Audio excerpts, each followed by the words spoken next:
Welcome to quality education classes. आज हम लोग एक जेईई मेंस का प्रॉब्लम करने जा रहे हैं जो कि 2019 में आया हुआ है और ये क्वेश्चन जो है लॉज ऑफ मोशन का आया है, इसमें फ्रिक्शन इंक्लूडेड है। तो आइए इस प्रॉब्लम को हम लोग देखते हैं कैसे सॉल्व करते हैं। काफ़ी ज़्यादा कॉन्सेप्चुअल प्रॉब्लम है, इसमें कोफिशिएंट ऑफ स्टैटिक फ्रिक्शन निकालना है। क्वेश्चन में एक फिगर गिवन है, चलिए ठीक है देखते हैं। सबसे पहले हम की पॉइंट को हाईलाइट करते हैं कि इसमें क्या है। Block kept on a rough incline plane as shown in figure remains at rest. सबसे पहले बात है कि ब्लॉक को जो है इंक्लाइन प्लेन पर रखना है, रेस्ट में। क्या रखना है? रेस्ट में। तो जब इंक्लाइन प्लेन पर रेस्ट में रखेंगे तो एक तो ऑप्शन यहाँ पर दिया हुआ है rest up to a maximum force 2 newton down the incline plane. अगर इंक्लाइन प्लेन पर ऑब्जेक्ट है, मान लीजिए सपोज दैट ये हमारा इंक्लाइन प्लेन पर कोई ऑब्जेक्ट है, तो मैक्सिमम 2 न्यूटन फोर्स जो है हमारा क्या लगे, डाउनवर्ड डायरेक्शन में लगता रहे, तो हमारा ये स्टेशनरी रहेगा, रेस्ट में रहेगा। अगर 2 न्यूटन से ज़्यादा हुआ तो ये हमारा स्लाइड करना शुरू कर देगा। फिर उसके बाद the maximum external force of the incline plane. अब ऑफ द इंक्लाइन प्लेन, अब इसको क्या है, अगर इसको स्टेशनरी रखना है तो मैक्सिमम हम लोग 10 न्यूटन तक of the incline plane act करेंगे तो स्टेशनरी एक्ट रहेगा। अगर 10 न्यूटन से ज़्यादा ही जैसे ही करेंगे तो ये ब्लॉक ऊपर की ओर मूव करना शुरू कर देगा। समझे बात को? The coefficient of static friction between the block and plane आपको निकालना है। तो यहाँ पर देखिए हम कैसे सॉल्व करते हैं। इसका 2 केस है। केस 1 आपको समझाते हैं। केस 1 में आपने क्या समझा? केस 1 में हम एक डायग्राम ड्रॉ करते हैं। इधर ये हमारा 30 डिग्री है और ये ब्लॉक है। जब हमारा 2 न्यूटन फोर्स डाउनवर्ड एक्ट कर रहा होगा, जब 2 न्यूटन फोर्स डाउनवर्ड एक्ट कर रहा होगा तो एक चीज़ और है, इस mg जो है वर्टिकली डाउनवर्ड, और mg का एक कंपोनेंट mg साइन थीटा, ये हम ऑलरेडी पढ़ा चुके हैं, और mg कॉस थीटा। इधर हमारा क्या है, नॉर्मल। अब जब हमारा ब्लॉक का टेंडेंसी नीचे की ओर आने के रहेगा तो फ्रिक्शन फोर्स एक्ट करेगा upward along the incline plane. तो फ्रिक्शनल फोर्स किधर एक्ट करेगा? इधर की ओर एक्ट करेगा। तब ये ब्लॉक हमारा क्या रहेगा, स्टेशनरी रहेगा। तो यहाँ पर हम लोग क्या कर सकते हैं कि frictional force F equal to 2 plus mg sine theta लिख देंगे। क्यों लिखेंगे? ब्लॉक को हमको करना है रेस्ट में, मतलब इक्विलिब्रियम का कंडीशन है। इक्विलिब्रियम कंडीशन क्या बोलता है? नेट फोर्स उस बॉडी पर 0 होना चाहिए। तो नेट फोर्स 0 होने के लिए अलोंग द इंक्लाइन प्लेन जितना डाउन द प्लेन एक्ट कर रहा है फोर्स, अपवर्ड जो फोर्स लग रहा है वो दोनों को बैलेंस कर दीजिए। फिर उसके बाद F इक्वल टू हम लोग क्या जानते हैं, म्यू इंटू एन 2 प्लस, क्योंकि हमारा अलोंग द फोर्स इसको मूव करने के लिए रिस्पॉन्सिबल है, वर्टिकल फोर्स रिस्पॉन्सिबल, तो वर्टिकल फोर्स भी हमारा बैलेंस्ड है। N equal to mg cos theta. तो mu into N plus mg sine theta. n का वैल्यू यहाँ से पुट कर दीजिए। म्यू हमारा कोफिशिएंट ऑफ स्टैटिक फ्रिक्शन है जो कि हमको क्वेश्चन में निकालना है। n का वैल्यू यहाँ पुट कीजिए, mg cos theta equal to 2 plus mg sine theta. आप यहाँ देखिए थीटा का वैल्यू ऑलरेडी क्वेश्चन में गिवन है 30 डिग्री। तो जब क्वेश्चन में गिवन है तो यहाँ पर हम पुट कर देंगे म्यू m, जी का वैल्यू क्वेश्चन में बोला हुआ है 10 ले लीजिए, 10 ले लिया। कॉस थीटा, कॉस 30 का वैल्यू कितना हो जाएगा, √3/2 equal to 2 plus m into g sine 30 का वैल्यू 1/2।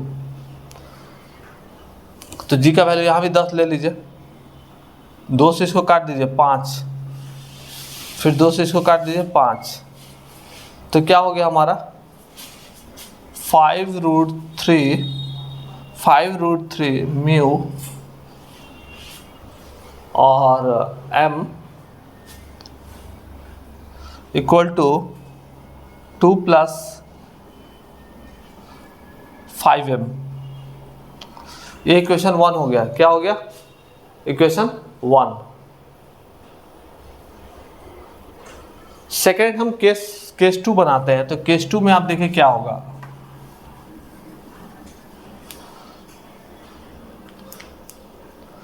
केस 2 में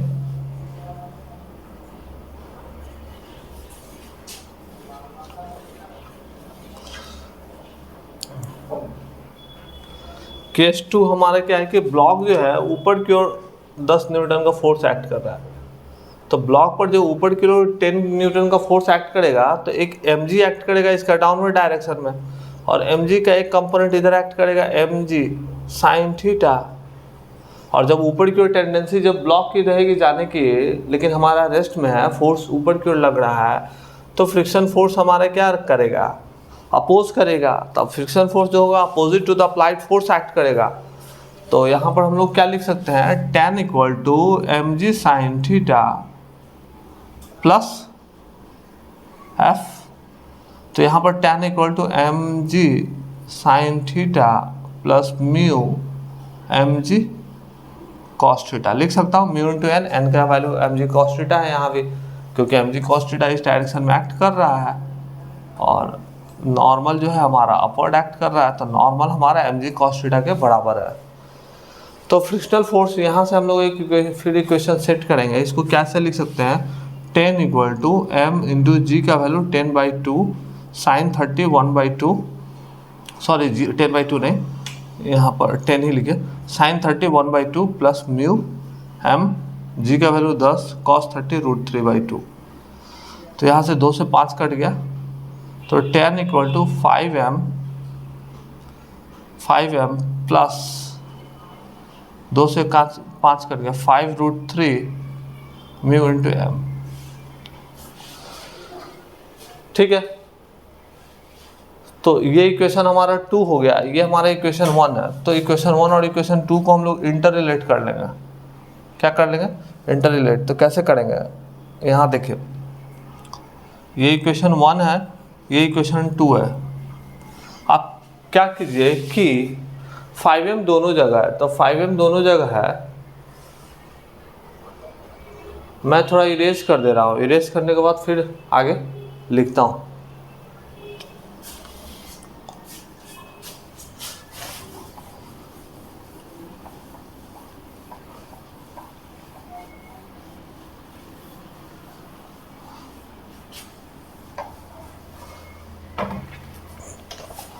तो एक सबसे बड़ा इंपॉर्टेंट चीज क्या है हमारा,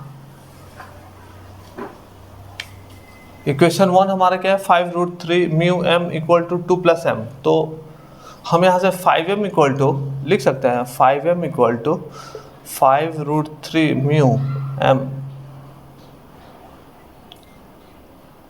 plus 5m equal to 5√3 mu m minus 2।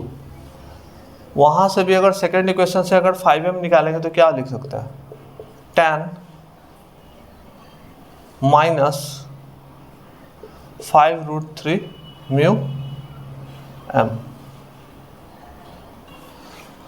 क्योंकि हम लोग को इक्वेशन 1 और इक्वेशन 2 में कोई इश्यू नहीं है, मेन हमारे यहाँ पर मास है m और म्यू। तो हमारे पास दो वेरिएबल है, m हमारा अननोन है और म्यू भी है। तो हम क्या करेंगे कि m को कैंसिल आउट करेंगे। तो m को कैंसिल आउट करेंगे, वो देखिए कैसे करेंगे। ये इक्वेशन है, इस इक्वेशन को हम लोग क्या कर देते हैं, 5m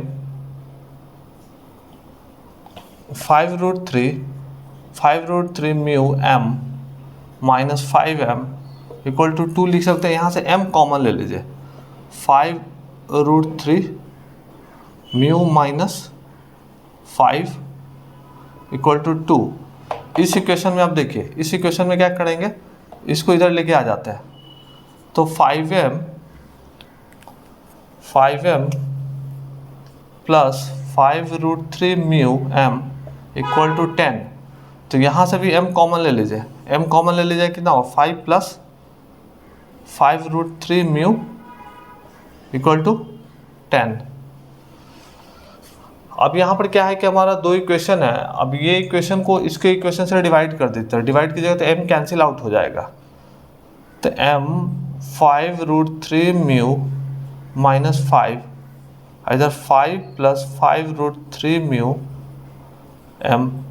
हमने क्या किया है कि m कॉमन ले लिया है। ये जो इक्वेशन 1 और इक्वेशन 2 जो था, इसमें हम लोगों ने क्या किया कि m को एक साइड कर लिया और m को एक साइड करके m कॉमन ले लिया, उस साइड में कांस्टेंट टर्म 2 रख दिया।